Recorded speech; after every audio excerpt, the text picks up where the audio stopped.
Assalamualaikum warahmatullahi taala wabarakatuh.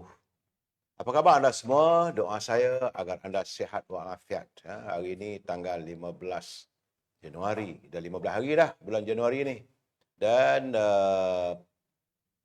hari ini hari Isnin, mana teman-teman yang bekerja, mula bekerja.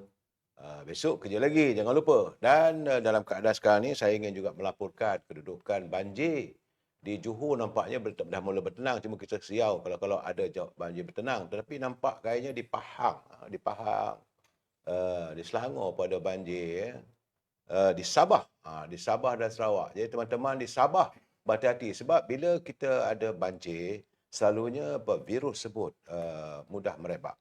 Dia pastikan anda melakukan penjarakan sosial sewaktu anda berada di pusat pembinaan sementara.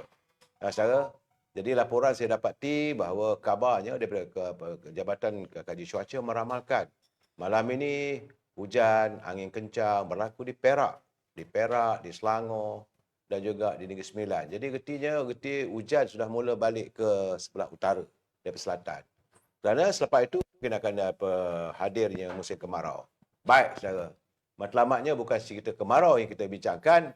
Seperti biasa, malam ini saya mengundang sahabat saya, iaitu saudara yang berhormat Senator Hasbi Muda daripada kerana 4 malam dulu kita berbicara dengan timbalan presidennya dan hari ini kita bercakap dengan ketua pemuda dan kita mengharapkan ada sesuatu yang akan dibincangkan. Apa khabar ya Muhammad? Alhamdulillah. Boleh bicara sesuatu pada pelai-pelai kita. Pertamanya terima kasih atas jemputan ke studio ini. Ya. Dan saya ingat memang isu berkait dengan saiki politik orang Melayu ni memang kita kena selalu bincang. Ya. Untuk kita mencerahkan. Sebab saya ingat beza kita dengan parti-parti dalam Perikatan Nasional ni ialah mereka memperbodohkan rakyat. Ya. Tetapi kita dalam Parti Perpaduan, kita fokus kita ialah mencerahkan ataupun mencerdikkan rakyat. Mencerahkinkan situasi. Mencerahkinkan situasi. Itu pembukaan awal daripada Yang Berhormat Senator kita. Dia juga bersetuju dengan kita bahawa kedudukan kemelut politik kita apabila tidak ramai orang mau mencerahkinkan. Jangan risau saudara. AHF sentiasa memberi ruang lebih-lebih lagi pada anak muda. Sebab itu saya mengundang Ketua Pemuda Amanah dan pemuda daripada Shah Alam akan menjadi panel tetap saya lah.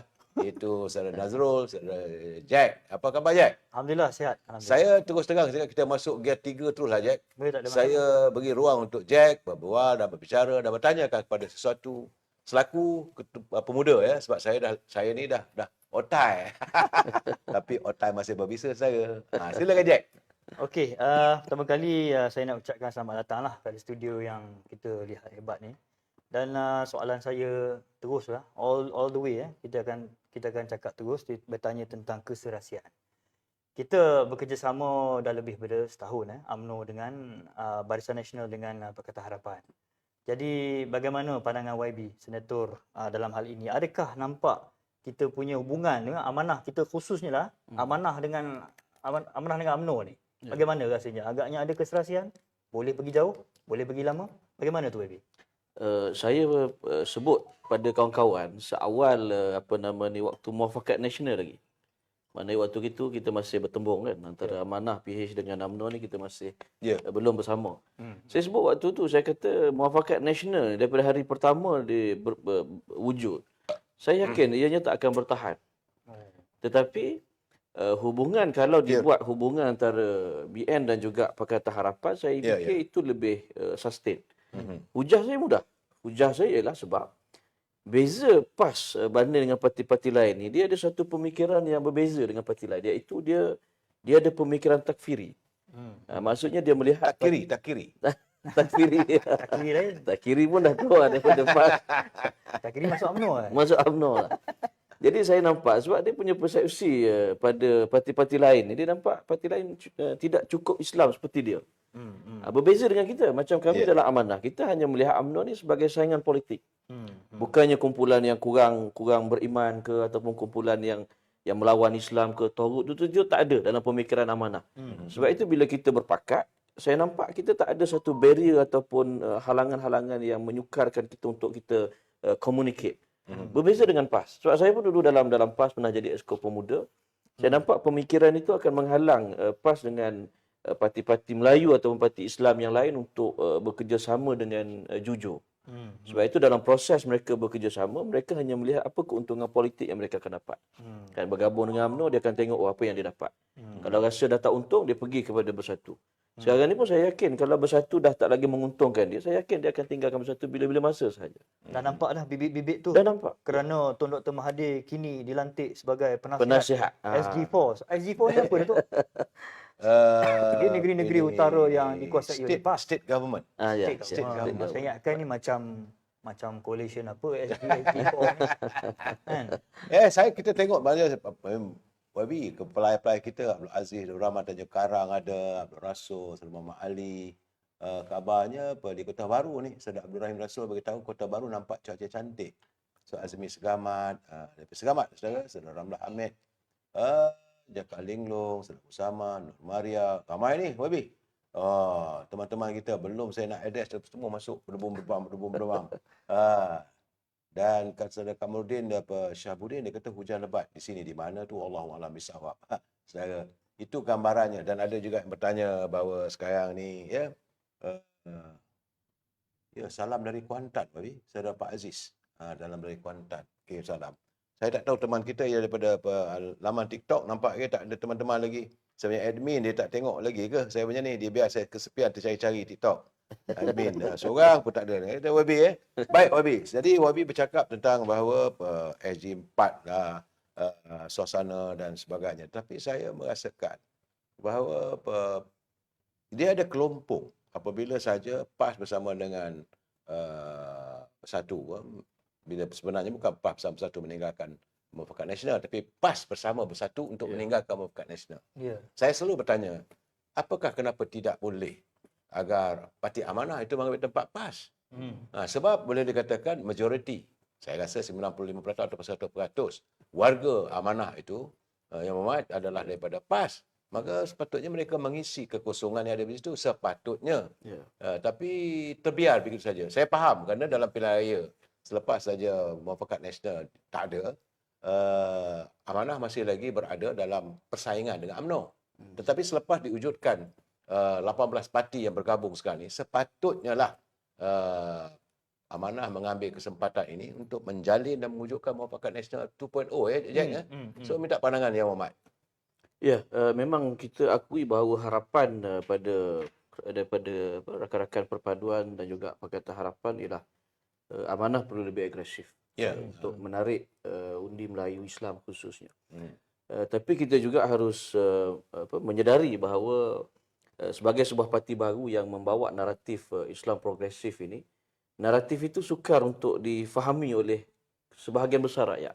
Mereka lebih mudah untuk melihat kepada naratif-naratif yang mudah dijual. Umpamanya DAP itu ancaman kepada orang Melayu. Umpamanya juga dalam isu PBT baru-baru ni kan, bila kita bincang dari sudut akademik ataupun dari sudut perspektif sejarah, mungkin orang Melayu dia tak minat dengar. Kan bila saya soal PBT ni, kalau orang nak dengar ialah kita tolak pilihan raya PBT sebab itu agenda DAP. Tetapi kalau kita pergi lebih mendalam, ianya bukan soal agenda mana-mana parti. Dia lebih kepada keberkesanan sistem itu. Sebab kita ambil sistem daripada British, dia ada 3 peringkat pilihan raya. Kan? Federal, state dan majlis PBT, local council. Jadi kita terang soal itu orang tak nak dengar.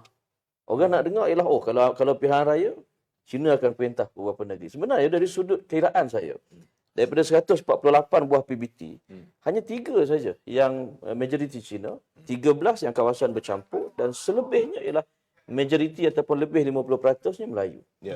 Jadi kalau kita kira balik, sebenarnya kalau pilihan raya PBT itu dibuat, yang paling untung nombor 1 ialah PAS. Sebab kalau sekarang dia ada 4 negeri yang dia perintah, tapi kalau pilihan raya PBT itu dibuat, daripada 148, saya yakin hampir separuh daripada PBT akan dikuasai oleh Datuk Bandar PAS. Kerana mereka menguasai undi itu. Tapi kita tak bercakap soal keuntungan politik, kita bercakap soal kesan dari sudut keberkesanan dan kecekapan sekiranya pilihan raya itu berada 3 peringkat. Itu contoh saya nak sebutkan bahawa naratif yang dibawa oleh Amanah ini dia tidak seksi. Ya, ya. Dia sukar, dia tidak seksi. Tak ada seksi Tak seksi. Jadi dia berbeza dengan PAS. PAS ini dia menjual soal walak, soal doktrin, soal ancaman Melayu Islam dan sebagainya. Tetapi kita bercakap soal rahmah. Rahmatan lil alamin. Orang dengar pun macam apa benda tu. Jadi kita akan terpaksa ambil masa yang lebih sikit. Tapi saya percaya bahawa proses itu kita laksanakan secara berterusan. Macam saya sendirilah, saya ambil alih sayap pemuda ni daripada satu keadaan yang orang tak minat nak masuk. Waktu itu lepas ketua pemuda yang lama lompat parti. Ya. Nilai pemuda amanah ni orang tengok pun macam tak ada nilai lah. Kan? Tapi kita baiki satu persatu dan saya nampak itu semakin positif. Begitu juga dari sudut pemuda Pakatan Harapan. Waktu saya jadi ketua pemuda, kita tak boleh mesyuarat pun. Maknanya ada kadang kita nak mesyuarat dengan sayap ni, sayap tu tak nak datang. Dia ada. Tapi alhamdulillah saya nampak benda itu secara beransur-ansur kita boleh rangkul semula dan muafakat kita dengan sayap pemuda perpaduan pun saya ingat semakin baik. Cuma ianya belum betul-betul diperkasakan supaya kewujudan sayap perpaduan itu dirasai betul-betul. Okey. Tapi saya yakin proses itu kita bergerak dan insya-Allah mungkin dalam masa yang tak lama ni kita akan nampak. Ya, ya. Jadi kembalilah pada persoalan kan, sebab kita telah sebut tentang Muafakat Nasional 2.0 atau MN 2.0. Ya. Siapa yang boleh, sebab hari itu kita ada beritahu tentang perkara ini kepada Dr. Mujahid Ya. dan sudah tentu dia sebagai Timbalan Presiden Amanah mungkinlah sebab dia nombor 2 dalam parti. Ya. Mungkin kita boleh gerakkan, mungkin kita kena jemput Datuk Seri Muhammad Sabu juga Ya. untuk bawakan benda ni. Tapi bukan apa, niat dia hanyalah untuk dilihat macam tadi YB ada sebut tak berapa nak seksi kita ni sekarang ni. Di mata anak orang Melayu sekarang ni, anak muda Melayu khususnya. Kerana kita ni tidak dilihat sebagai orang yang memperjuangkan anak-anak muda Islam Melayu ni semua, dan kita perlu ada satu brand yang baru untuk diperlihatkan kepada anak-anak muda kita ada vehikel. Ya. Kita nak panggil apa pun panggillah. Pertalian Sedara Islam ke, Penyatuan Ummah ke, boleh. Tetapi ia perlu digerakkan. Kenapa? Kerana kita jangan apologetik untuk menjadi juara orang Melayu. Menjadi juara orang Islam. Sebabkan amanah kan lebih kepada Islam progresif dan kita UMNO ni lebih kepada orang Melayu. Jadi saya cadangkan sekali lagi lah kepada ketua pemuda pula Ya. Datuk, Ya. bagaimana ni? Ada tak perbincangan pernah dilakukan ke bersama dengan ketua pemuda saya daripada UMNO? Pernah tak disebut tentang perkara ni? Ya, memang ada dalam mesyuarat sebelum ni pun. Sebelum ni kita buat convention perpaduan. Ya. Dan sebelum tu pun pemuda ada mesyuarat saya ingat beberapa kali, termasuk bermula dengan sambutan majlis buka puasa kita buat tahun lepas. Ya. Dan dalam itu kita ada bincang beberapa isu dan sebenarnya memang antara yang kita bincangkan juga ialah soal Kongres Bumi Putra. Tapi saya pun kadang tertunggu juga. Selain kita mendesak supaya kita amanah ni dilihat turut menjuarai soal ekonomi Bumi Putra dan sebagainya. Tapi saya nampak masih sejuk lagi. Masih sejuk. Sedangkan kita dipahamkan bulan Januari ataupun hujung bulan ini ataupun mungkin Februari akan dibuat Kongres Ekonomi. Tapi perbincangan itu saya nampak sejuk. Dan dalam parti saya pun saya selalu sebut patutnya amanah jangan nampak tertinggal dalam benda ni. Sebab itu saya mengundang Yang Berhormat Senator ke studio saya ini nak bertanya sebab memang kita realize bahawa kita tak mahu dalam kerabat keluarga 18 parti kerabat 18 parti ini saya melihat bahawa kekuatan warga bangsa kita ni lies pada UMNO, pada amanah sebagai orang Melayu. Dan kalau Parti Keadilan dia ada campurannya, ya. Tapi yang solidnya Melayunya amanah dan UMNO. Sewajarnya dua pertubuhan pemuda ini merintis jalan untuk memperkasakan. Betul. Sebab itu yang saya berbual dengan Jack, saya kata sudah sampai masanya Yang Berhormat selaku senator, selaku ketua pemuda harus mengadakan perbincangan serius dengan Ketua Pergerakan Pemuda UMNO Dr. Akmal ke arah kalau nak tunggu sebab dulu Muafakat Nasional ini diasaskan antara Yang Amat Berhormat Datuk Seri Zahid Hamidi bersama dengan Tan Sri Yadi sebagai Presiden PAS. Tetapi sebelum itu memang dah ada. Sebelum itu memang ada bunga-bunga perdamaian ke arah itu apabila Allahyarham Datuk Ustaz Harudin. Sudah ada bunga-bunga itu dan direalisasikan. Akhirnya terjemah Muafakat Nasional. Tapi macam saya kata, kalau panas yang disangkakan sampai ke petang, rupanya hujan di tengah hari. air mata yang tumpah di di pusat dagangan Dua Putra itu hanya sekadar bagi saya lautan kekecewaan ajalah. Tetapi kenapa tidak? Amanah segera tampil mengambil tempat. Kita faham Presiden Yang Berhormat sibuk dengan mencari usaha dalam keterjaminan makanan. Ya. Tapi saya kata pemuda lah harus bergerak. Saya minta maaf bukan Betul, saya nak ya, menekan senator. Tapi saya merasakan pemuda harus bergerak lebih agresif lagi. Sepatutnya supaya anak-anak muda, sebab Yang Berhormat jangan lupa Yang Berhormat 45% pengundi sasaran untuk akan datang adalah datang daripada anak muda. Ya. Jadi Yang Berhormat boleh bagi pandangan terhadap ini. Dia saya bersetuju bahawa perlu ada dialog dan kesatuan fikrah antara Ya. dua parti utama ni. Tetapi dia tak boleh hanya kita melihat kepada model seperti muafakat nasional. Okey. Saya ambil contoh, umpama orang kata sekarang ni Melayu berpecah sebab parti Melayu ada banyak. UMNO ada, PAS, kemudian keadilan pun dianggap parti Melayu, majoriti Melayu. Dan kemudian ada Amanah, kemudian ada juga parti-parti kecil yang lain, Muda dan sebagainya. Bersatu tak sebut. Bersatu juga ialah dia sebahagian daripada kerabat parti-parti Melayu ni. Yang jadi kecil kot. Tapi bagi saya sebenarnya kita tak boleh mengukur bahawa Melayu berpecah ni kerana parti Melayu banyak. Betul. Saya tak setuju benar dengan pandangan itu. Kerana kita hanya perubahan dari sudut model wadah politik orang Melayu sahaja. Okey. Kalau kita katakan dulu Melayu bersatu di bawah parti UMNO dan sebahagiannya bawah PAS. Tetapi perpecahan di dalam parti itu sebenarnya bagi saya lebih dahsyat daripada banyak parti. Ya. Saya ambil contoh umpamanya. Persaingan untuk merebut jawatan ketua bahagian. Ada sehingga pertumpahan darah. Ada ya? Ada.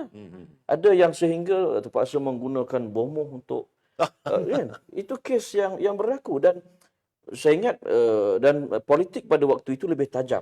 Ya, ya. Pertembungan antara UMNO dengan PAS umpamanya. Ya, ya. Tragedi Lubuk Merbau. Ya. Tragedi Memali. Memali. Ya. Walaupun parti Melayu tak banyak, tetapi doktrin dan ketajaman pertembungan itu menyebabkan insiden-insiden di peringkat ground itu lebih dahsyat. Okey. Sekarang ini saya nampak kita lebih banyak parti, tetapi pemikiran demokrasi itu lebih matang. Dan bagi saya soal pecah ataupun bersatu, jangan diukur pada berapa banyak parti, tetapi berapa banyak agenda-agenda orang Melayu Islam itu dapat dijayakan. Okey. Itu saya nampak dan sebenarnya kelebihan model parti yang stable, yang single party macam UMNO dulu saya nampak lebihnya ialah kestabilan. Ya. Dan pada waktu itu Perdana Menteri daripada UMNO dia boleh menjayakan apa-apa juga agenda di EB dan sebagainya itu lebih mudah. Berbanding sekarang ni kita tak tahu kejap kerajaan akan jatuh dan sebagainya kan. Ya, ya. Tapi bagi saya situasi itu harus perbezaan itu harus diraihkan. Kan macam sekarang ni UMNO ialah parti terbesar. Saya ingat 3.5 37. 3.7 juta rakyat. PAS mungkin kedua terbesar 1.2. Ya. Tetapi oleh sebab politik kita terlalu dimomokkan dengan sentimen Melayu itu terancam, Ya. Melayu Islam terancam, menyebabkan orang-orang Melayu termasuk ahli-ahli UMNO pun mengundi PAS dan bersatu. Ya. Dan ini sebenarnya menjadi kita punya struggle kita ialah mencerahkan pengundi kita. Dan Yang Berhormat, maafkan saya Yang Berhormat, saya melihat juga bahawa sejak diasaskan, kerana waktu penubuhan Parti Amanah ini yang diasaskan oleh Yang Berhormat Datuk Seri Abang Mat Sabu sebab dia berapat dengan DAP di Pulau Pinang. Akhirnya timbul UMNO dituduh dengan AMDAP. UMNO DAP. Kita merasa kepedihan itu dan memang kita berusaha untuk membersihkannya dan memperjelaskan, mencerakinkan kepada rakyat bahawa ini tidak benar. Tetapi jangan lupa Amanah pula menjadi lontaran mengatakan bahawa Amanah ini adalah budak-budak DAP ataupun dituduh begitu. Macam mana Yang Berhormat rasakan? Apakah Yang Berhormat sedar sebagai ketua pemuda?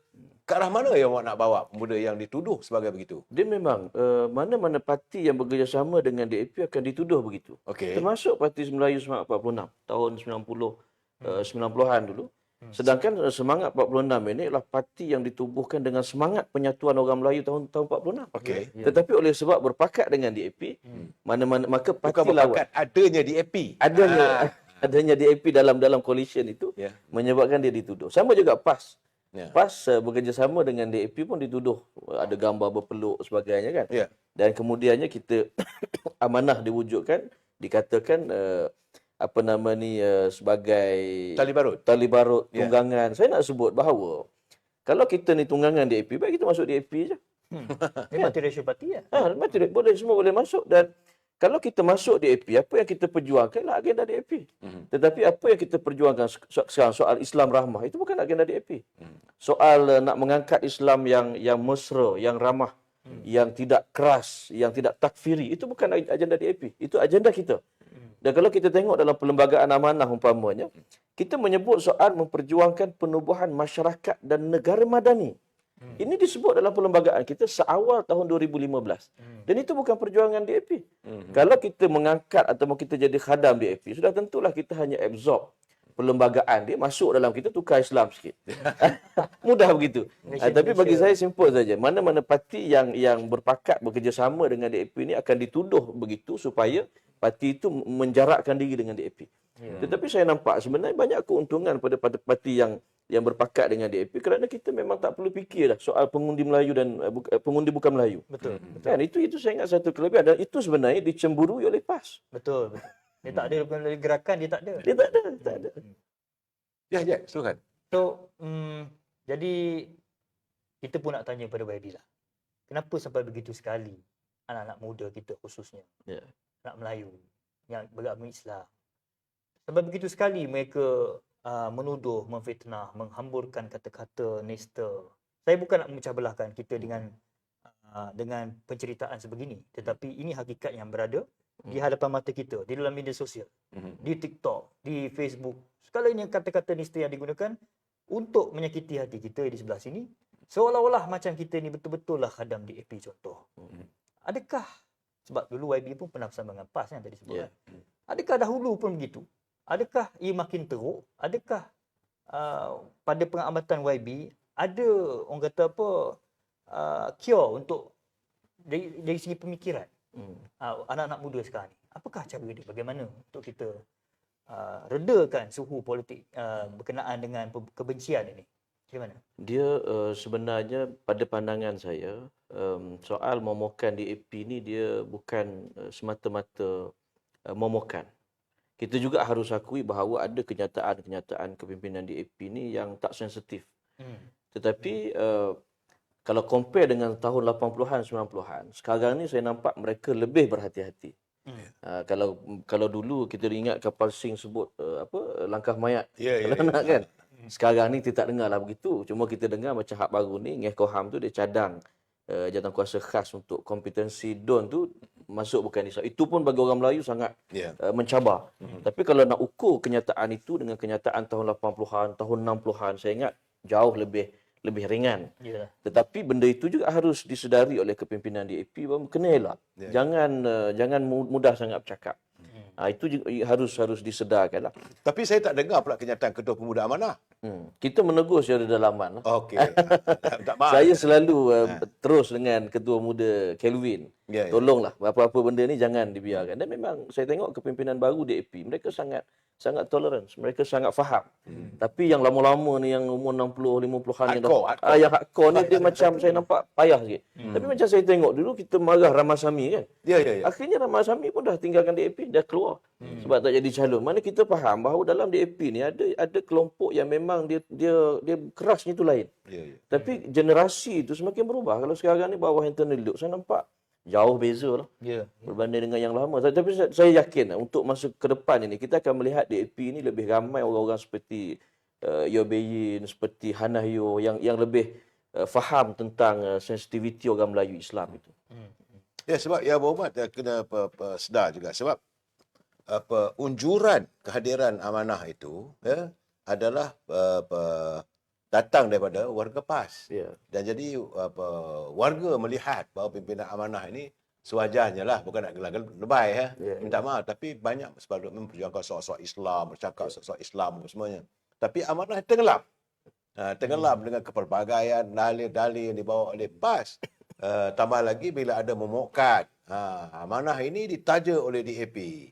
Kan? Kemudian memanglah kita dulu biasa bertempur dalam satu ni. Yang Berhormat sendiri waktu bertanding di Temeloh, pertandingan parlimen baru ni Pilihan Raya 22, Yang Berhormat sebagai mewakili parti Amanah, wakil kami Yang Berhormat Datuk Syakar mewakili parti UMNO, kita bertempur dalam pilihan raya, kan? Ya. Tapi nampak gayanya selepas kita bertempur, sekarang ada perdamaian. Saya melihat secara jujurnya bahawa antara UMNO dengan keadilan sudah mula ada apa dia punya kita panggil Sinergi. chemistry yang Yang mantap. kuat. Ya. Tetapi chemistry antara Amanah dengan pemuda. Sebab saya bertanya dengan Muhammad selaku ketua pemuda tu, nampak bahaya masih lagi ada kekok-kekok sebagainya. Boleh awak jelaskan?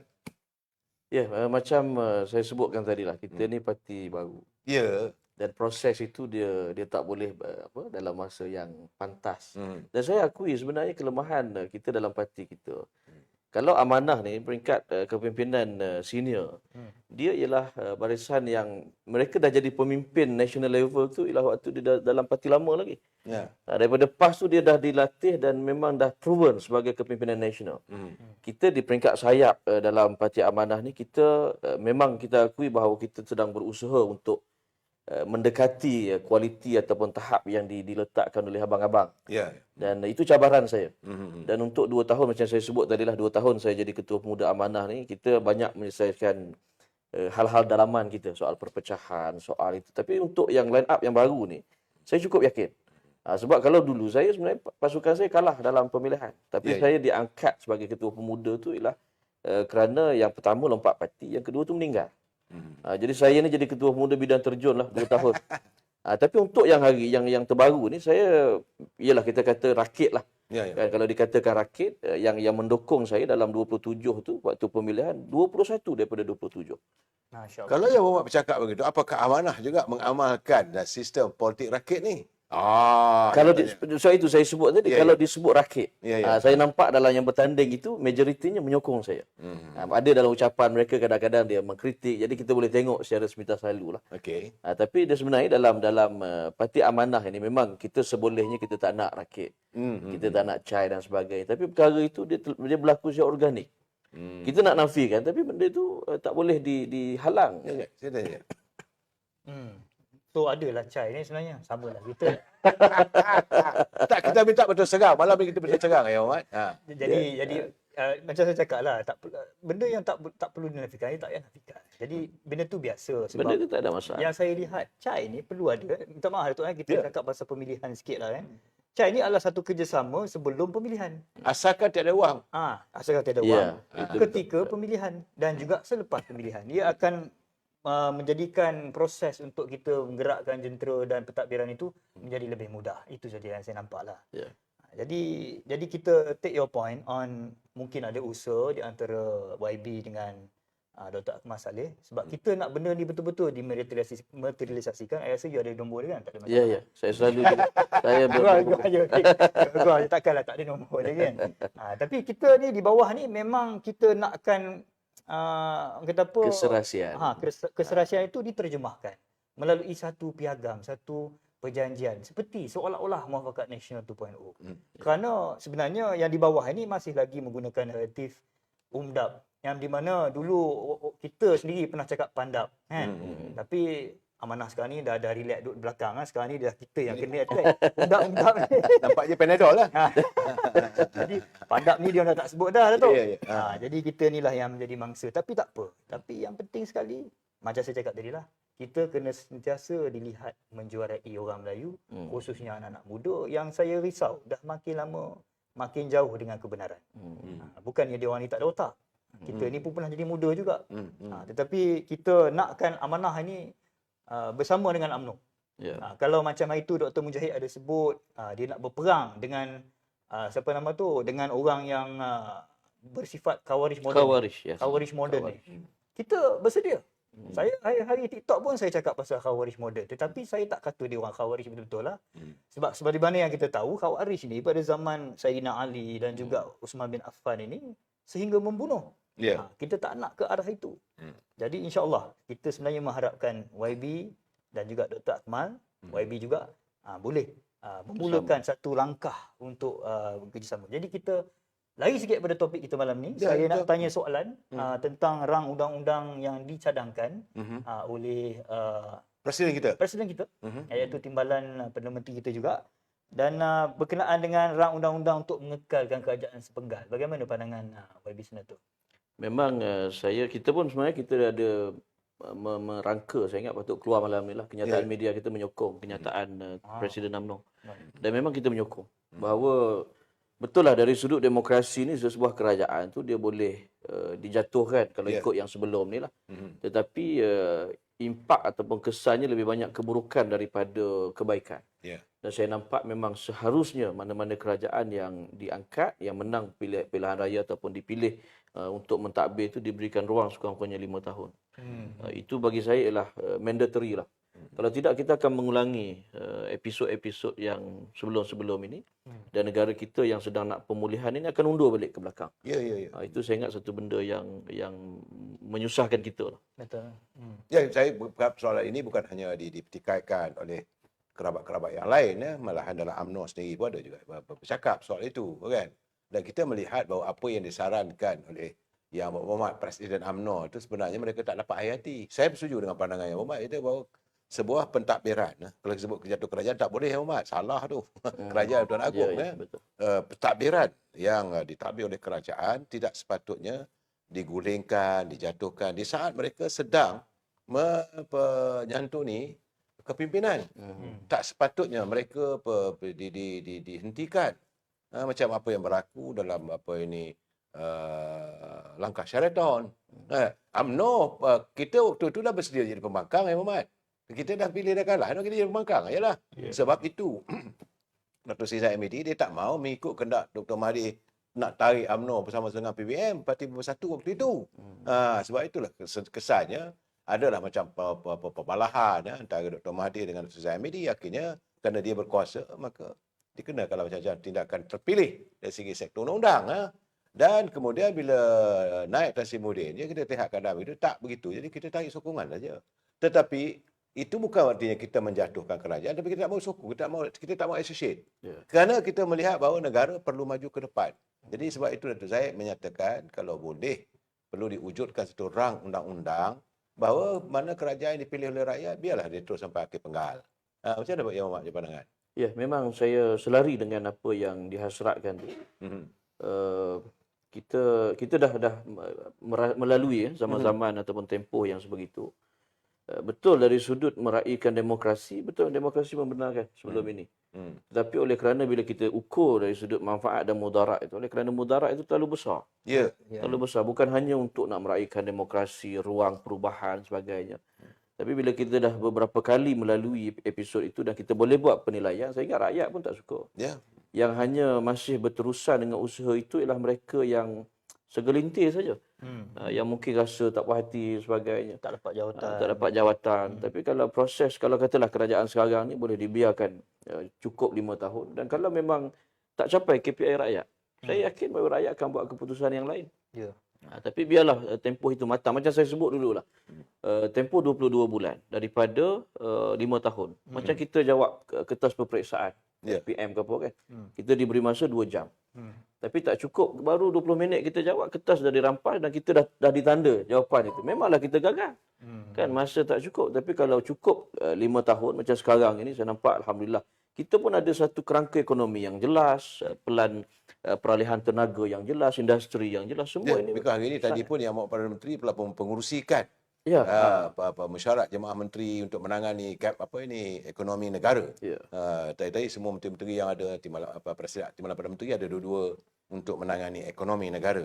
Nampak gayanya dari segi dapatan saya lah bahawa kerangka ekonomi diperkukuhkan dan saya melihat bahawa sepanjang tahun 2024 ini keadaan lebih makmur lagi. Nampak gayanya dari segi kalau mengikut kertas kerja dan cadangan-cadangan dikemukakan.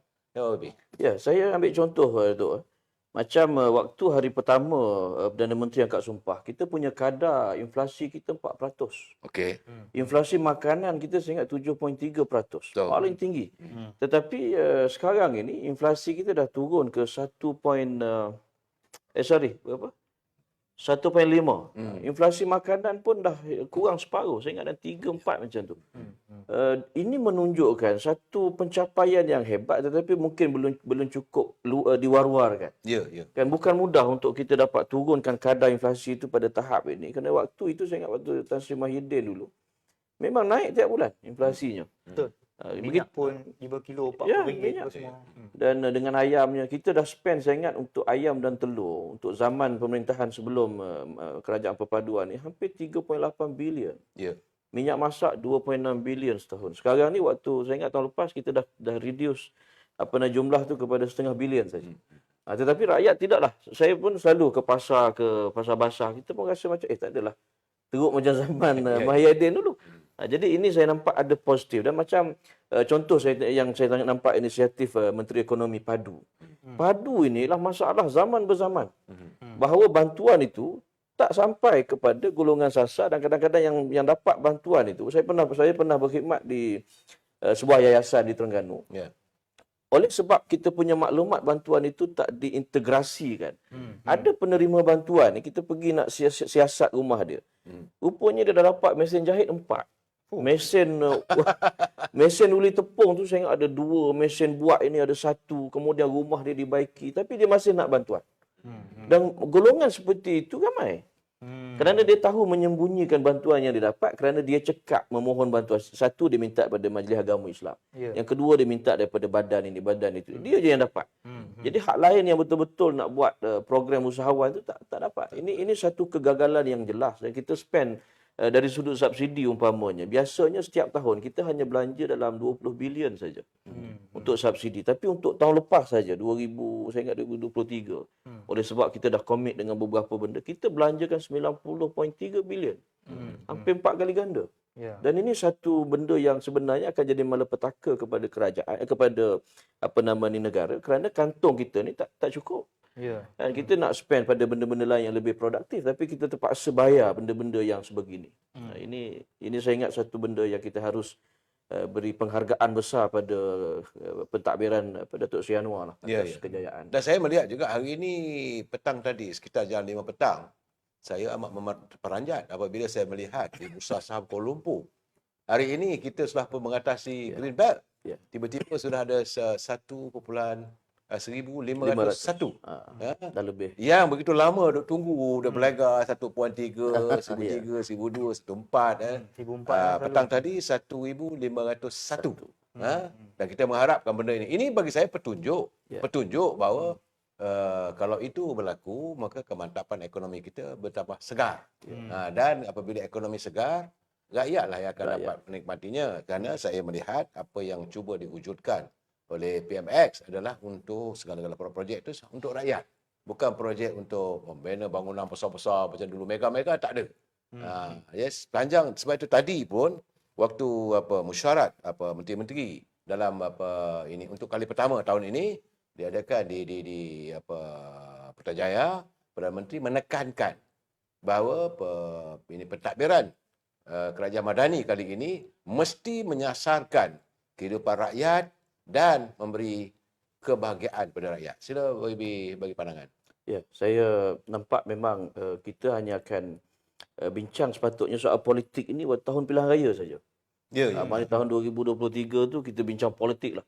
Tapi untuk 4 tahun seterusnya kita fokus kepada ekonomi. Kerana itu yang menentukan soal periuk nasib rakyat. Dan kalau kita 5 tahun tu macam yang penggal yang lama kan, kita hanya bincang politik saja. Kejap nak naik orang tu, kejap turun, kejap. Jadi kita fokus kepada ekonomi itu akan tinggal sedikit dan akhirnya yang akan menanggungnya ialah rakyat, khususnya orang Melayu. Umpamanya kalau kita tengok soal waktu itu kerajaan dia nak jadi popular. Jadi apa yang dia buat ialah dia beri pengeluaran khas, dia tambah bantuan prihatin nasional. Apa berlaku pada kantong negara? Kantong negara pun saya ingat untuk bantuan prihatin nasional kita hampir belanja saya ingat dalam 80 bilion. Untuk bantuan itu ada yang dapat 3,000, 4,000. Baguslah bagi yang layak, bagus. Tetapi oleh kerana banyak sangat bantuan, duit yang kita ada tu tak ada. Kita terpaksa berhutang dan hutang kita pun saya ingat yang terbesar meningkat ialah zaman pentadbiran Perikatan Nasional. Sangat besar. Dan soal caruman KWSP umpamanya, memang dasar yang popular ni kita bagi pengeluaran khas. Kita lulus semua macam zaman Datuk Tan Sri Mahyadin. Tapi apa berlaku pada simpanan orang Melayu? Simpanan orang Melayu merosot dengan begitu teruk. Saya ingat daripada 25 median simpanan daripada 25,000 tinggal 5,000. Tapi bagi pencarum Cina, kaum Cina, mereka tak keluarkan pun. Kita bagi 4 kali keluarkan, lestari lah apa benda semua. Mereka hanya keluar sikit saja. Tapi bagi pencarum Melayu, mereka keluarkan sebanyak yang ada. Kalau boleh 10,000, 10,000 lah dia keluarkan. Menyebabkan bila kita tengok sekarang ni, daripada saya ingat aset di KWSP dalam 1 trilion. Ya. Daripada 1 trilion, walaupun pencarum Melayu ada lebih kurang 55 ataupun 58% daripada keseluruhan pencarum, tetapi simpanan kita 1/4 daripada simpanan pencarum Cina. Kaum Cina ada 25% pencarum, mereka ada 4 kali ganda daripada duit kita. Jadi itulah ukuran ekonomi yang dapat dilihat. Ya, itu lebih detail berbanding dengan equity. Kalau equity ni kita mungkin kata syarikat lah pemilik asing. Tetapi simpanan untuk hari tua ini mencerminkan kekayaan sebenar rakyat kita. Maknanya kaum Cina 4 kali ganda lebih kaya daripada kita. Dan takkan kita nak salahkan DAP. Kerana yang keluarkan duit itu memang pilihan kita. Tetapi oleh sebab kerajaan tidak mendidik rakyat dengan pengurusan kewangan yang betul, dengan sentimen semasa yang tepat, menyebabkan rakyat pun okey boleh keluar. Tapi kerajaan kita bertanggungjawab. Apa yang kerajaan kita buat sekarang ini menggalakkan balik untuk rakyat, khususnya orang Melayu, tambah balik tabungan. Macam yang saya ingat 2 minggu lepas, saya cek ada pencarum kita, dia dapat betul 500. 500. Maknanya simpanan kalau akaun satu dia kurang 10,000, kerajaan tambah 500 untuk menggalakkan simpanan itu. Dan ini memang tak popular sebab tak dapat duit cash. Tetapi untuk masa depan rakyat, inilah satu tindakan yang bertanggungjawab yang dibuat oleh kerajaan madani, kerajaan perpaduan. Baik. YB, saya nak tanyalah sebab kita betul ini adalah perkara pokok yang kita kena jaga, iaitu tentang periuk nasi rakyat. The exact word that they use memang saya pun tulis. So periuk nasi ni adakah ia akan translate kepada undi? Sebab at the end of the day kita nakkan kestabilan politik dan kita dah pernah lihat Barisan Nasional itu memerintah negara kita sejak pada tahun 70-an. Kita cakap pasal Barisan Nasional bukan parti Perikatan Kapal Layar tu. Tapi katakanlah UMNO. UMNO daripada sejak merdeka lagi. Tapi kita nampak kestabilan politik itu akan akan menjadi pemangkin kepada kestabilan ekonomi. Jadi penting untuk mendapatkan undi mereka. Jadi YB fikir bagaimana? Adakah menyelesaikan masalah periuk nasi rakyat ini akan terpana di dalam hati mereka untuk ingat? Sebab inilah dilema yang kadang-kadang saya dengar, saya lihat daripada akar umbi, daripada pemimpin-pemimpin akar umbi, khususnya dari UMNO, tentang perkara ini. Kita dah selesaikan masalah korang, tetapi kita tidak mendapat undi. Kita kalah dekat persepsi. Jadi bagaimana? Saya punya pandangan sebenarnya menyelesaikan masalah rakyat dan periuk nasi rakyat ini ialah kekuatan UMNO. Saya parti bukan UMNO, tapi ini sebenarnya yang membolehkan UMNO ini bertahan lebih 12 kali pilihan raya. Dan tak ada mana-mana parti dalam dunia ini yang pencapaian politik dalam demokrasi yang selama UMNO. Ini kejayaan yang besar. Dan tonggak kejayaan ini sebenarnya ialah kerana UMNO itu selain daripada pendirian politik yang sederhana, yang wasati, yang tidak begitu ekstrim. Ada masa yang saya nampak UMNO juga memainkan isu anti-DAP, betul. Tetapi dia tidak setajam ataupun seteruk yang PAS mainkan. Macam PAS ini kalau dulu dia daripada dulu lagi soal takfiri itu dia menyebabkan sehingga sembahyang 2 imam. Itu UMNO tak buat. Soal sembelihan halal haram itu UMNO tak buat. Soal nikah 2 kali yang berlaku di Besut, di Terengganu sebagai benda itu tak dibuat oleh UMNO. Dan selain daripada pendekatan politik Islam yang sederhana, kejayaan untuk memastikan periuk nasi rakyat itu terjamin itu ialah benda yang dikenang sehingga ke hari ini. Khususnya orang-orang lama lah. Sebab itu kejayaan umpamanya Tun Razak menubuhkan Felda. Itu walaupun saya dalam PAS, saya nampak itu satu benda yang sangat besar kepada orang Melayu kerana dia boleh dilihat dengan mata. Daripada susah duduk di pedalaman, keluar, usahakan tanah rancangan, ada hasil. Dan kalau kita tengok di banyak negeri pun, rumah peneroka Felda lebih besar daripada rumah orang biasa. Betul? Ya. Ini satu yang sedangkan Tun Razak dah pergi tahun berapa ingat? 40 tahun yang lalu. 48 tahun yang lalu. Jadi saya ingat kalau UMNO sebagai parti induk pada orang Melayu, saya ingat masih parti induk walaupun sampai ke saat ini. Dan sebagai sebuah parti induk pada orang Melayu, saya ingat teras ini jangan ditinggalkan. Dan kami juga dalam amanah, kami ke arah itu. Sebab itu bila macam umpamanya arwah Salahuddin, rahmah kita, dulu pun kita bawa agenda rahmatan lil alamin. Tapi orang tak faham. Tetapi bila arwah Salahuddin, dia beritahu, rahmah ni ialah kita pastikan rakyat jangan lapar. Rakyat ada makanan, rakyat ada kerja dia. peniaga-peniaga yang nak untung pun dia ada portion untuk orang susah. Jadi berkait dengan makan rakyat ini, makan apa namanya, meja makan rakyat ni cukup dekat. Ya, ya. Dan ini sebenarnya yang kita dalam perpaduan mesti fokus. Orang-orang ataupun tokoh seperti Tun Razak itu bagi saya harus dijiwai oleh kepimpinan politik sekarang. Saya kalau saya pergi ke, kalau kadang ada masa kita berjalan kan, saya suka pergi ke memorial Tun Razak. Saya akan masuk ke bilik tidur dia kan. Ya. Tapi yang paling saya suka ialah dia punya pejabat dia. Dia ada satu hari tu saya masuk, pejabat dia tak kunci. Dia satu pejabat tu dia kita tak boleh masuk. Ya. Dia akan kunci, cuma mungkin waktu tu dia nak bersih ke apa. Saya boleh masuk. Saya pun tak tahu, ingat tak boleh masuk. Bila saya masuk tu saya tengok ada satu sudut itu dia ada macam sliding tau. Sliding ni kita boleh sliding satu tu kita nampak okey ni Felda, rumah-rumah Felda di Pahang. Ya. Very detail. Setiap rumah itu kita boleh nampak. Maknanya kalau Tun Razak ni saya tengok betul-betul micromanage dari sudut pembangunan orang Melayu sampai ke tahap itu. Jadi dia mungkin boleh tahu ini rumah Ali bin Abu, orang ni ada anak dua sebagainya. Sedetail itu.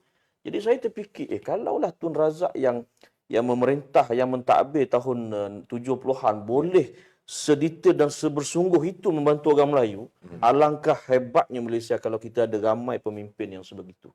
Jadi menjawab soalan tadi, satu, trust itu kita jangan tinggalkan. Yang kedua, nak melawan naratif PAS, fitnah dan sebagainya, kita kena sedar bahawa sebenarnya ini ialah tempoh kemuncak kepada kekuatan dan kehebatan tokoh yang dibina oleh PAS yang bernama Tok Guru Haji Hadi Awang lah.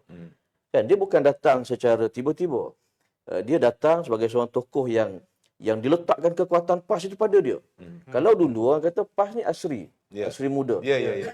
So asri tak ada, habis PAS. Tapi bila golongan muda daripada Terengganu ini menentang asri dan menaikkan Haji Hadi, saya nampak kekuatan PAS tu pada dia. Malahan kadang-kadang dalam PAS waktu itu, walaupun Tok Guni Aziz ada, saya nampak pengaruh dia lebih tinggi pada Tok Guni Aziz. Tok Guni Aziz dia mungkin hebat di kalangan rakyat, berbilang kaum dalam negara kita. Tetapi dalam kalangan ahli-ahli PAS, populariti Abdul Hadi itu lebih tinggi. Dan sekarang ini sebenarnya mereka menang besar. Selain daripada pengaruh itu, ialah kerana kejayaan program-program yang dia buat. Saya ambil contoh umpamanya Pasti. Pasti dah dibuat tahun 80-an. Sekarang ini pelajar-pelajar Pasti itu ialah pengundi yang dah boleh mengundi. Jadi ada Doktrinasi lebih awal. doktrinasi itu daripada dia kecil. Satu. Yang keduanya dia punya unit amal. Unit amal ini ialah pasukan sukarelawan yang PAS belajar daripada Iran. Ada satu, saya ingat saya tulis buku, menyunting buku memoir Muhammad Sabu, ada satu pasukan itu dia nampak memang cukup committed, sukarelawan. Dia daripada pensyarah universiti, guru-guru, tapi buat kerja sukarela dan membantu memenangkan Khomeini melawan Shah Iran pada waktu itu. Dan itu yang PAS ambil, buat unit amal, bangunkan. Dan unit amal itu memang rakyat khususnya yang di kawasan banjir, mereka merasai manfaat sentuhan itu. Unit amalnya, kemudian sekarang ni juga ada sekolah-sekolah agama, Seridi, Semidi. Itu sebenarnya memberikan banyak kelebihan kepada PAS. Tapi kita tak perlu rasa, kita tertinggal, kita kena buat balik unit amal ke. Saya ingat tak perlu. Model yang dibuat di bawah UMNO, bagi saya banyak yang bagus yang kita boleh buat balik. Saya ambil contoh untuk melawan Pasti. Kita rejuvenate semula Tadika Kemas. Betul. Tadika Kemas ini adalah jentera wanita UMNO yang berkesan. Kan? Dan itu sebenarnya saya ingat suntikan agama umpamanya. Pendidikan agama itu kita kena lebihkan dalam Kemas. Kemudian soal sukarelawan tadi. Saya ingat, yalah, boleh kita buat. Kita pun ada unit Arif. UMNO ada unit Sabil. Saya ingat itu boleh. Tetapi sebenarnya dalam pentadbiran kerajaan kita, dia ada satu term, satu entiti yang kita panggil sebagai community based organisation yang diwujudkan untuk support untuk kerajaan ini bawa dasar-dasar kerajaan menyerap ke komuniti rukun tetangga. MPP JPKKP. Kemudian panel hospital, panel klinik. Boleh kata separuh daripada kementerian dia ada CBO dia. Tetapi kerajaan kita tak manfaat sepenuhnya. Macam kalau jasa dulu saya ingat kalau zaman UMNO lebih berkesan. Kan ada dua orang setiap don. Cukup berkesan. Kalau kita tengok ini pegawai jasa, kita pun seram juga kita. Sekarang ni tak ada. JKOM orang tengok macam Macam Jadi syok saya sendiri. nampak Ya. program-program yang dibuat oleh UMNO yang mengekalkan UMNO untuk 12 kali pilihan raya banyak yang bagus. BTN. BTN. Itu sangat bagus. Tetapi kita murnikan ikut cita rasa kita lah. Kerajaan perpaduan. Jadi saya nampak kita tak boleh, mentang-mentang dulu kita lawan UMNO, maka yang UMNO buat tu semua tak boleh kita buat. Bagi saya itu pemikiran yang tak betul. Kalau IC bagus tak? Itu panjang cerita dia. Betul juga bukan? Tapi bagaimanapun saya nak masuk ke arah itu sebab nak bertanya dengan Yang Hormat Senator sebagai Ketua Pemuda Ketua Pemuda Amanah, bahawa kita melihat sekarang ni peperangan saya nampak dalam media sosial ni kadang-kadang agak begitu menggetarkan, Betul. bukan menggerunkan. Sebab mungkinlah kerana tak ada ISA tu. Tapi nampaknya sudah tahap sampai melampau. Apabila individu dimaki hamun, cerita-cerita, memang orang Melayu ni suka lah cerita gosip-gosip ni. Tetapi cerita dalam kain, cerita yang tak sepatutnya didedahkan, dan dalam pembohongan. Sebagai contoh, Yang Amat Berhormat Perdana Menteri mendapat jemputan menghadiri majlis upacara perkahwinan di Raja di Brunei. Dan Yang Amat Berhormat hadir. Bukan tak hadir, dia hadir bersama dengan isterinya dan letakkan tempat yang paling dihormati lah. Distinguished guest yang paling utama. Tapi tiba-tiba ada pula pemain-pemain media sosial mengatakan Datuk Seri Anwar Ibrahim ini tidak mendapat undangan, diketepikan oleh Sultan Brunei. Ini menjadi polemik politik. Begitu juga apabila Yang Amat Berhormat Perdana Menteri. Ini puncanya bermula daripada usaha beliau melawat Tuan Guru Haji Hadi. Dan keprihatinannya nak tengok orang sakit, tapi waktu itu tak dapat kerana Dialisis. beliau sedang menjalankan dialisis. Jadi betul-betul lah sampai agung pun tak nak jumpa. Sedangkan setiap minggu dalam kabinet, sebelum kabinet, Perdana Menteri mestilah menghadap agung. Jadi itulah diwawarkan macam-macam cerita. Boleh Wabi buat sentuhan sikit tentang ni? Dulu kalau zaman Tun Mahathir jadi PM pertama kali, media itu betul-betul dikawal. Betul. Bukan dikau dicengkam tak? Dicengkam. Dan waktu tu kita dalam PAS, kita hanya bergantung kepada harakah. Betul. Itu pun dia hak kepada ahli saja. Tapi nak ceritanya, waktu itu kawalan kepada media ini yang ketat, ada juga kebaikannya. Bila terlalu ketat ini, naratif pemberitaan itu yang fitnah, yang berita palsu itu sukar berkembang. Tetapi keburukannya ialah tak demokrasi lah, tak demokratik. Macam sekarang ini, kelebihan monopoli media mainstream itu dah tak ada. Sesiapa pun boleh jadi jurnalis, boleh melaporkan, fitnah pun boleh dan sebagainya. Dan kadang-kadang terlalu banyak menyebabkan penguatkuasaan pun payah nak tangkap dan sebagainya. Dan ini sebenarnya cabaran kepada bukan sahaja politik kita tetapi negara kita. Sangat besar. Saya tengok umpamanya banyak kes-kes yang bila tersebar, benda itu menimbulkan panik yang dahsyat kepada rakyat. Kadang-kadang benda kecil saja. Dan benda-benda kita tengok tak adalah besar. Tapi sebabkan tersebar. Jadi saya nampak benda ini kerajaan tak boleh terlalu nak dilihat demokratik sangat. Kepentingan dan keselamatan negara bagi saya lebih penting. Sebab itu kalau macam soal ISA tadi, saya ada pendirian saya, tapi saya ingat ianya perlu satu perbahasan yang panjang. Orang kadang-kadang melihat dari sudut, suara dikekang, itu, ini dan sebagainya. Tetapi bila berita palsu tersebar, rakyat boleh menimbulkan huru-hara. Betul. Keselamatan itu lebih penting berbanding dengan demokrasi. Demokrasi hanyalah satu sistem yang kita rasa selamat dan selesa. Tetapi kalau rakyat tak selamat, sistem apa pun tak akan bawa manfaat. Jadi sebab itu saya nampak kita sebagai kerajaan, kita dulu pembangkang. Kita tak faham, tapi bila kita duduk dalam kerajaan, kita harus berfikir sebagai sebuah kerajaan yang bertanggungjawab. Yang kadang-kadang pandangan rakyat yang ramai itu mungkin popular tetapi tak betul untuk negara. Kalau kita ikut rakyat kalau boleh subsidi tu nak daripada 90 bilion nak 300 bilion lah. Tetapi apa jadi pada negara? Sebab itu kat sini sebenarnya pentingnya macam saya di Dewan Negara, ini selalu saya sebut, inilah sebenarnya kepentingan sistem kita, wujudnya Dewan Negara. Kalau ikut Dewan Rakyat 222, dia akan bercakap dari sudut rakyat. Apa rakyat nak, apa itu rakyat sebagainya. Tetapi adakah semua daripada rakyat itu baik untuk negara? Kalau kita dalam senator, para senator, Senat ini tidak betul-betul memahami kepentingan negara, Saya ingat susah juga habis negara kita. Ya, ya. Begitu juga macam sekarang ni, parti-parti politik. Dulu betul, parti pembangkang ni langsung tak pernah jadi kerajaan. Jadi dia cadangan dia tu pun kadang-kadang tak realistik. Tetapi selepas langkah Sheraton, selepas beberapa kali bertukar kerajaan, saya kira hampir semua parti dah merata Semua jadi. parti dah jadi kerajaan. Dah jadi kerajaan. Rasa dah. Dan jadi dia harus faham bahawa bila jadi kerajaan, dia akan faham dari sudut kepentingan negara. Dia faham, macam umpama saya tengok isu Nick Lin. Okey. Nick Lin. Yang bercakap membantai kata Nick Lin nak lawan Islam dan sebagainya ialah bekas Menteri Undang-Undang.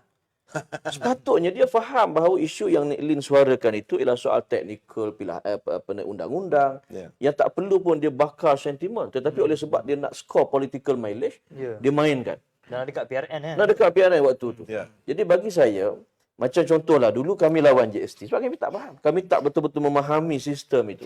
Tetapi bila kita dah faham, dah duduk bahawa ini sistem yang cekap, takkan kita nak lawan lagi. Alhamdulillah. Alhamdulillah dengar daripada Ketua Pemuda Amanah. Ya, Tentang betul, JST. ini generasi muda.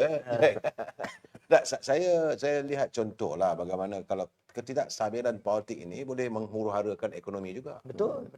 Sekarang ni macam kita ini dah masuk 15 hari dah ni, ya Muhammad. Ya. Kita masuk tahun 2024.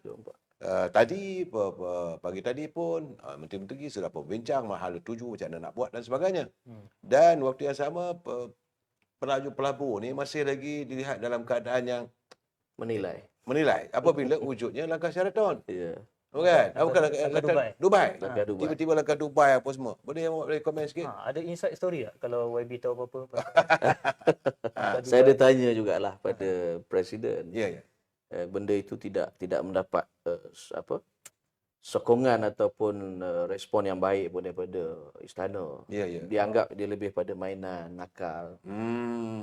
Dan saya nampak pun istana pun tak akan menjerumuskan diri dalam political move yang tak menguntungkan negara. Bagi saya peranan yang dimainkan oleh tuanku yang di-Pertuan Agong kita sangat berkesan. Sangat jelas. Beliau sangat jelas. Beliau memberikan keadilan kepada semua. Membuat keputusan yang sangat-sangat teliti. Ya, kadang-kadang kita pun tak puas hati, tetapi dia menimbang dengan sebaik mungkin. Betul. Dan bagi saya dalam sejarah mungkin kita boleh rakamkan yang di-Pertuan Agong kita ni yang paling berdepan dengan cabaran yang begitu hebat. Dan beliau berjaya. Paling cekal. Beliau berjaya menyelesaikan. Ya. Ini satu yang hebat, beberapa kali bertukar kerajaan dan sebagainya kan. Dan balik pada soal langkah Dubai tadi. Bila kita tengok beberapa langkah ni dibuat dan mereka ni berterusan nak cuba lagi. Ya. Cuba lagi. Kita sebenarnya kita harap kepada rakyat punya penilaian. Saya kadang-kadang saya tengok takkan rakyat tak boleh faham ataupun tak boleh buat satu penilaian yang matang. Kan? Mereka yang nak buat langkah tu jadi menteri pun tak layak. Saya ambil contoh tokoh utama PAS. Dia tak dilantik pun jadi menteri dalam dua-dua kerajaan yang dia ada dalam tu. Ya. Maknanya kalau dia bersungguh sangat, kalau dia mungkin calon Perdana Menteri lainlah. Ya. Tapi dia pun tidak begitu. Apa sebenarnya yang menyebabkan dia tak rasa geram sangat dengan Perdana Menteri sekarang? Yang mau nak buat macam-macam program dan sebagainya, bagilah ruang. Dan sebenarnya yang paling penting tu, semua parti-parti ni ada amanah, mandat masing-masing. Ya. Betul. Walaupun PAS dia bukan kerajaan persekutuan, dia pegang 4 negeri. Bersatu pun sebahagian daripada kerajaan 4 negeri. Ya. Dan untuk mentadbir 4 negeri Melayu ini sebenarnya benda yang paling mustahak untuk mereka fikirkan. Saya ambil contoh umpama di Terengganu. Terengganu negeri ada minyak. Ya. Tapi ekonomi begitu perlahan. Kalau Selangor kita ada KDNK 25%, maksudnya 1/4 daripada KDNK negara kita Betul. Selangor. Betul. Terengganu hanya 2.5. Sedangkan Terengganu menyumbang minyak. Menyumbang minyak. Mana 2.5 tu sebenarnya hasil minyak yang kalau tak ada minyak saya ingat 0.3, 0.4. Tak ada. Kalau saya persoal juga, okey, Terengganu ni ada minyak. Tak ada industri perindustrian yang besar, tak ada. Kita cek pertanian. Kok-koklah kalau dia ada pertanian yang bagus. Pengeluaran padi di Terengganu lebih rendah daripada Pulau Pinang. Pulau Pinang. Dan 3 negeri, 3 ataupun saya ingat 3 negeri yang tak ada pengeluaran telur untuk tahun 2002, 2003 ialah Terengganu, Kelantan dan Perlis. Tak ada. Jadi apa benda yang dia buat? Sebab itu saya bila orang duk puji Menteri Besar Terengganu, saya berkata, apa benda yang dia buat? Orang bangga mungkin drawbridge. Drawbridge sama Datuk Mak Said. Betul? Datuk Razif. Ya. Perancangan UMNO saya nampak lebih baik, jauh lebih baik. Mereka hanya meneruskan, menyelesaikan. Tetapi apa yang mereka sendiri buat tak ada. Kejayaan mereka adalah dari sudut kepimpinan Akaumbi, JPKK. Saya boleh puji, itu nampak agak cekap. Ya. Tapi dari segi pembangunan negeri, itu tak nampak. Kan? Dan sebab itu saya sebut, kalau dia menang 32-0, 8-0, 40-0, tetapi untuk rakyat tak ada. Apa makna dia? Apa artinya? Apa artinya? Kita berpolitik, kita nak menang ni sebab kita nak bagi kepada rakyat. Tapi kalau semata-mata bangga, oh kami dulu menang 32-0. Tapi kamu yang angkat bendera, duit tak ada, pekerjaan tak ada, 5 tahun tak ada kerja, adakah kamu rasa itu satu pencapaian? Yang mungkin pencapaian lah adun-adun yang menang lah, dia dah dapat allowance 10,000 sebulan. Dapat Mazda baru. Mazda baru. Jack, nampak gaya Jack tak dapat lah kita nak squeeze lagi yang Muhammad kita ni sebab waktu. Ni. Nampak kena panggil sekali lagi lah macam ni. Memang seronok berbicara dengan pimpinan daripada Amanah ni sebab dia the hidden. Selama ni. Bagaimanapun untuk akhir kalam lah orang kata ya. Minta pandangan yang Muhammad. Bagaimana yang Muhammad akan berusaha selaku ketua pemuda keadilan Amanah untuk keluar daripada kelompong apabila dilihat Amanah ni parti kecil. Ya. Dalam gagasan kerajaan madani. Silakan. Saya yang jadi wawasan ataupun gerak kerja ke depan ini ialah saya buat fokus kepada capacity building. Kita memang kita akui lah, ahli kita tak ramai. Tak seramai PAS pun, tak seramai UMNO jauh lah. Kita lebih kurang sangat kurang daripada 200,000 ahli kita. Okay. Tapi kita punya cabaran pemuda sekarang ini ialah membina kekuatan kapasiti kita di peringkat pemuda dengan memfokuskan kepada mereka-mereka yang faham tentang polisi. Bermula dengan itu.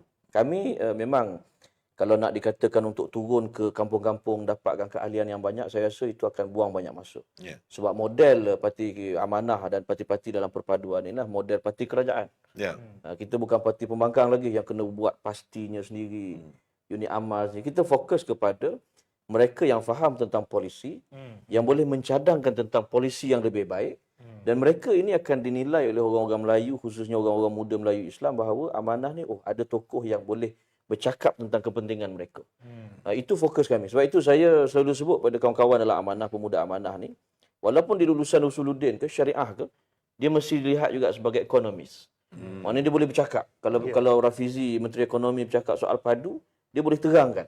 Itu yang saya buat tu. Saya ingat setiap bulan saya akan masuk ke RTM, menerangkan dasar-dasar kerajaan dari sudut ekonomi itu. Supaya orang-orang Melayu nampak bahawa kita ni serius membantu mereka. Tapi dari segi yang lain, umpamanya kita wujudkan sekolah politik kita, Tunas Negarawan, Akademi Kepimpinan Salahuddin Ayub. Semua itu kita turun ke kampus untuk mengkadirkan, menambah fokus kepada mereka-mereka yang boleh menjadi pemimpin. Itu saya ingat keutamaan. Sebab itu kita nak kejar juga angka kan, ramai ahli 1 juta, 2 juta. Tapi saya ingat yang lebih penting ialah mereka yang ada material sebagai pemimpin orang Melayu, pemimpin Islam yang boleh bercakap. Sebab itu saya ingat dalam 2-3 bulan lepas saya berdebat dengan Ketua Pemuda PAS. Kalau kita fikir kecil juga kita nak lawan sebuah parti besar macam PAS. Tapi saya ingat benda itu kita harus berani berdepan dengan ketua mereka. Dan itu yang saya galak pada exco saya, wacana ekonomi, berdebatlah dengan, termasuk dengan DAP pun. Kalau boleh isu-isu DAP itu kita berhujah secara ilmiah. Supaya orang Melayu boleh menilai hujah-hujah kita. Terima kasih Yang Muhammad atas penjelasan begitu. Macam mana pelapelai saya, tanpa kasih dia kata, biar ahli sedikit tetapi kualiti. Berkualiti. Saya macam Rosdi Zainal, Azam Segamat, Azmi Segamat yang sependapat dengan Yang Muhammad. Dan teman-teman yang lain yang tak sempat saya santuni mereka sebab waktu memburu kita. Malam besok, Jack, kita bersama dengan pimpinan daripada MCA. MCA. Jadi pemuda juga. Kita malam besok kita akan bersama dengan MCA. Kemudian selepas tu siapa, Jack? Siapa dah selepas tu? Setiap malam. Setiap malam, Yang Muhammad. Dan Dahsyat. saya insyaAllah AHF Studio sentiasa memberikan penjelasan, pencerahan dan membawa berita-berita terkini. Jangan lupa anda jam 9.30 malam untuk melayari AHF. Yang Muhammad, saya ucapkan terima kasih. Jack, thank you Jack. So kita besok ada lagi, lusa pun kita ada lagi. Wabillahi taufiq wal hidayah. Assalamualaikum warahmatullahi taala wabarakatuh. Selamat malam. Terima kasih.